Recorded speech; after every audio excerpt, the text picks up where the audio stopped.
Hey everyone, welcome back to my Rosehart show. Live again for another episode. I barely have a voice today. I woke up with some laryngitis, not feeling 100%, did not sleep well. My kids kept me up, and it's no excuse, but I also stayed up later than I should have. So I don't know, I just got unlucky. The kids have a little bit of illness, and usually I can fight that stuff off, but I woke up today with no voice. So today's episode will be a little bit shorter just because of the fact that I'm going to try to give as much as I can today. Putting my best performance on for vocal today to try to push through for you guys. But yeah, the NASDAQ was down 2.5% today, which was fantastic. Well, for my short, it was fantastic. My short's not near as deep as it was.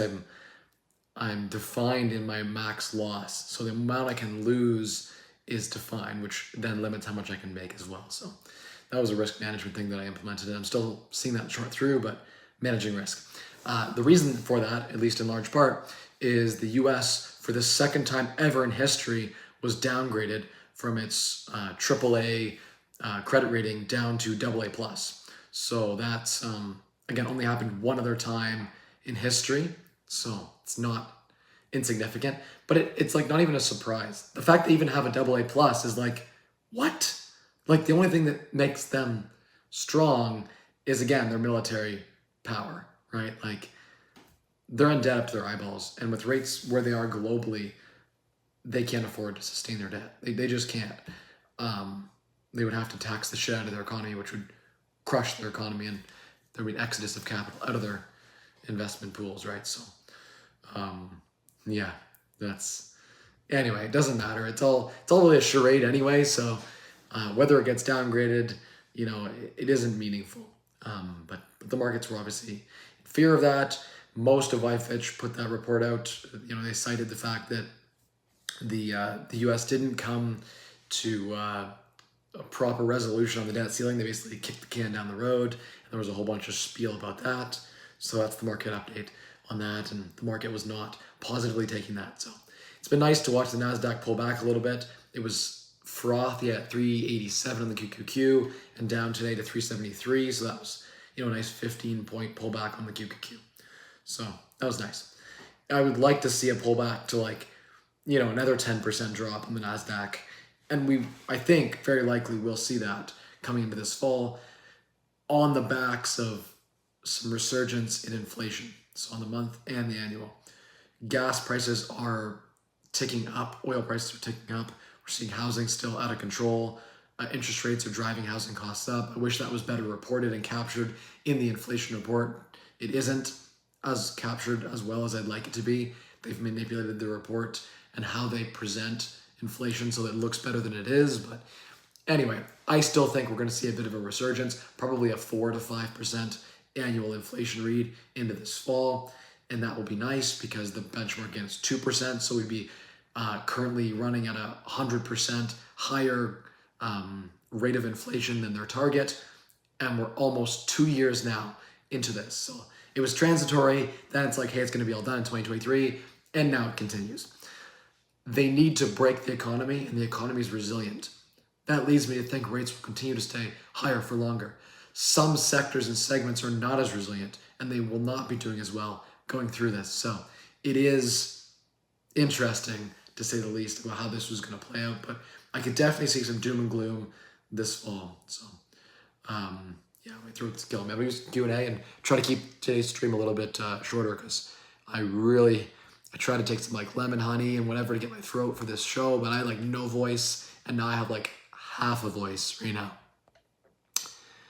Is the credit rating in Canada higher than the US? It's a great question. In general, yes. I mean, the US Treasury bonds and US debt is some of the best quality debt in the world, supposedly. Debatably. I mean, is Canada much better? In the last 8 or however many years he's been in power now, I think 8 years now, the Trudeau's been in power. Canada has really just gone down the shitter.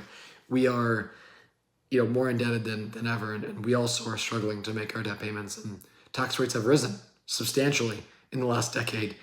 So that's that's helping us from a a credit rating perspective. The higher the tax rate, in theory, and the stronger the economy, when you multiply the economy by the tax rate, you'd get the tax revenue, right? And that's the ability to pay said debt, right? And then you look at the asset base of the country, right? If you're going to be evaluating what is the value of the country.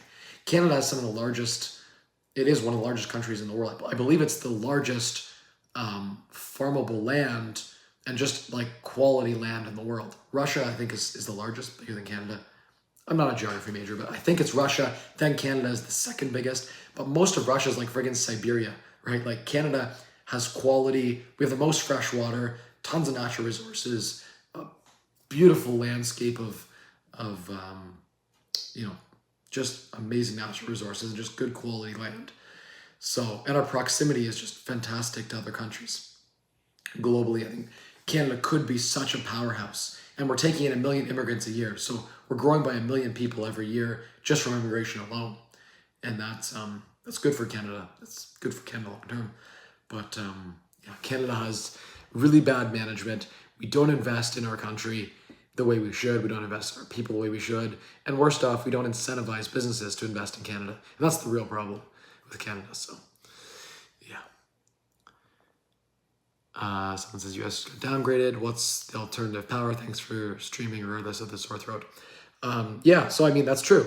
Like, well, what is the alternative, right? Like, is Canada any better? Is the UK any better? Are you going to invest in China? Are you going to look at India? I mean, in 20 years, I would say probably India is going to be a better bet than the United States. So there are countries that I think are better, but you're right.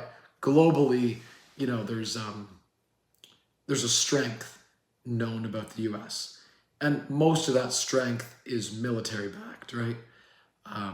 So it just is what it is. It's a fact. Granger says, hey, Mike Hopewell as well. How do you keep all the expenses for your properties? Do you use an accountant or app? I use a Google Sheet that I upgrade. Tabs for every property, certain sheets for my corporations versus personal. And then I send that off to the accountant, and the accountant files it. So I don't do my own taxes. That's outsourced to a CPA. I don't like it. I don't enjoy it enough to do it. But I do have a bookkeeper as well. And we have QuickBooks for the business. So she inputs things in there and does bank reconciliations and that. But personally, on the personal stuff, I just have a spreadsheet that I use. At the end of the year, I reconcile it. But that's my way. I don't have an official app or something other than QuickBooks does have an app. So technically I have an app for my corporations, but anyway, my throat is killing me, guys. So I'm gonna try to keep this really, really short. If you have any more questions, please throw them down below right now. Just a quick update in the last week. I've been having, a pool renovation done. I've been actively involved in that. It's been super stressful and, challenges with the contractor there, and had to fire them and bring in someone new. And I've been dealing with some, renovation stuff, trying to sell a few properties off. I've been really, really busy. So I've been putting in long days, trying to stay ahead of the curve. Most people, they take the summer off. I've been pushing. So if you follow me on Instagram, follow me on Facebook, you know that I've been pushing myself just to see what I can do, just to push my limits. And it's going to pay off, continues to pay off. So it's not going to be an hour-long stream today. It's going to be a shorter stream, probably the shortest stream I've ever done, but I've never had it so that I couldn't talk at all. And I'm like really pushing it to get stuff out right now, to get even this amount of tonality out on my voice. Hey Raz, how you doing? Take a rest, get better, do an extra long stream next week. I tend to always do extra long streams. They're supposed to be 20 minutes and they always go an hour. So anyway, that's what's been up. I think probably the NASDAQ will bounce a little bit. I think in the next inflation report, we'll see a further pullback. On the real estate front, we're seeing a little bit of a pullback. Prices have fallen and slipped another 1 or 2% on a monthly basis. We're looking at like a 10% annualized fall rate for real estate right now. As they hike rates, we're seeing more and more of a slowdown in demand. However, we have a lot of immigration in Canada, and that's helping push some increased demand. So there is a floor, and residential real estate is going to bounce off that floor. We kind of uncovered that floor, I think, in the fall. And so if you guys are looking to buy properties or watching the stream and you want to invest in real estate, it's like, don't be afraid to get in there and negotiate a really good deal. And don't be afraid to buy right now, because we don't know where the bottom is. We're close to it. We could bounce another 5 or 10% down. we are definitely not going to rip up 10%. So any massive appreciation, don't factor that into your numbers. Definitely don't rely on appreciation. Don't bank on it. In a 5 or 10 year period, sure, but in the next 2 years, I wouldn't. Let's wait for rates to come down. Let's wait till we beat the fight against inflation, and then we can start, counting on some appreciation. But I definitely wouldn't count on it right now. Yeah, that's what I have to say for today. Those are the words of wisdom. I'm following the prices in London. They are trending down since May. We had a peak in April, May, and now it's been sort of trending down ever since. It typically slows down this summer, so that's normal. We should slow down further into the winter. That's usually the low point of the year is December, January. So that's when you want to be buying ideally. But again, like if you come across a good deal, just buy it now. Real estate's unique in that like every property is different. And sometimes you may wait years to find that exact deal you're looking for. So if you can negotiate the right property, go ahead and pull the trigger on it. All right, everyone. Thank you so much for watching. Appreciate everyone who's tuning into the replay. And if you are, hit the like button. It would mean a lot to me. And watch the replay. And hit in the comments when you're in that replay. It helps engage it. And I'll be happy to look and see if I can respond to comments. So hopefully my voice is feeling better. And I'll see you guys next week. Live, 7 to 8 p.m. Eastern Standard Time. Every Wednesday for the last 5 years. I'll be there next Wednesday. Rain or shine. Remember, the secret to unlocking a wealthier you is 3 levers that control your financial future. Spend less, earn more, and maximize returns the difference. See you guys next week.